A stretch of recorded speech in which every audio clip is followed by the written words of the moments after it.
3 दिन से लगातार बारिशें हो रही थीं। जंगल के सभी पक्षी अपने अपने घोंसलों में छुपे हुए बैठे थे। अब तो बबली चिड़िया के घर की छत भी टपकने लगी थी। बबली बेटी, यहाँ पर बड़ी बाल्टी रख दो और वो प्याला उठाकर खिड़की के पास रख दो। मम्मा, मेरे पंख भीग गए हैं और अब मुझे ठंड भी लग रही है। ऊपर वाले, ये कैसी परीक्षा है। अब तो मुझे अपने घर से भी खौफ आ रहा है। न जाने किस समय ये छत टूटकर नीचे गिर जाए। तेज बारिश में रानो चिड़िया बाहर आती है। वो अपनी छत पर बैठ के पेड़ से पत्ते तोड़कर अपनी छत के ऊपर लगाती है। जैसे तैसे रात गुजर जाती है, लेकिन बारिश तो रुकने का नाम ही नहीं ले रही थी। रानो चिड़िया के दरवाजे पर दस्तक होती है। रानो चिड़िया, मेरा घर टूट गया है। मुझे अपने घर में थोड़ी देर के लिए रहने दो प्लीज। मुझे बहुत ठंड लग रही है। जल्दी अंदर आ जाइए तोते भैया, आपके पंख तो पूरे भीग गए हैं। थोड़ी देर बाद कालू कौवा और गोरी कौवी भी आ जाते हैं। बोझ पड़ने से रानो चिड़िया का घर भी नीचे गिरकर टूट जाता है और सभी पक्षी भी नीचे गिरते हैं। टूट गया। रानो चिड़िया, एक तुम्हारा घर ही बचा था, वो भी टूट गया।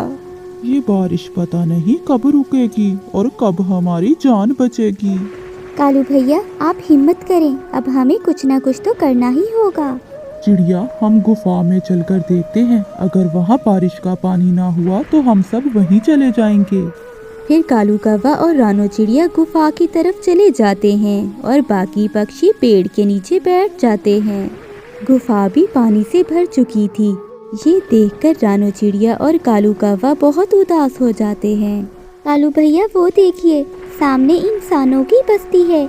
चलिए हम चलते हैं और किसान की बीवी से मदद मांगते हैं। कालू कौवा और रानो चिड़िया फिर से उड़ते हैं। बारिश में उड़ना बहुत मुश्किल था, मगर वो क्या करते, उन्हें अपने परिवार की जान तो बचानी ही थी।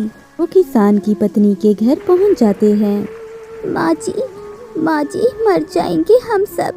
इतनी तेज बारिश में हम सबके घर टूट गए हैं। अगर ऐसे ही चलता रहा तो हम में से कोई भी नहीं बचेगा। प्लीज माँ जी, हमारी मदद करो।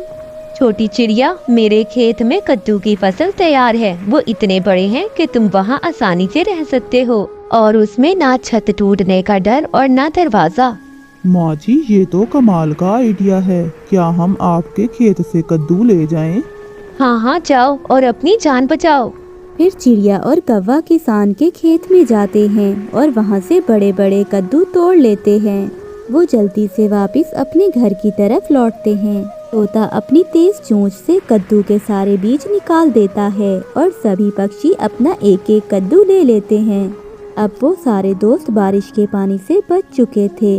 मम्मा, लकड़ियों के घर से ये घर तो बहुत अच्छा है। बारिश हो तो छुप जाओ और भूख लगे तो थोड़ा सा खा लो। फिर वो माँ बेटी हंसने लगती हैं और बारिश का मजा लेती हैं।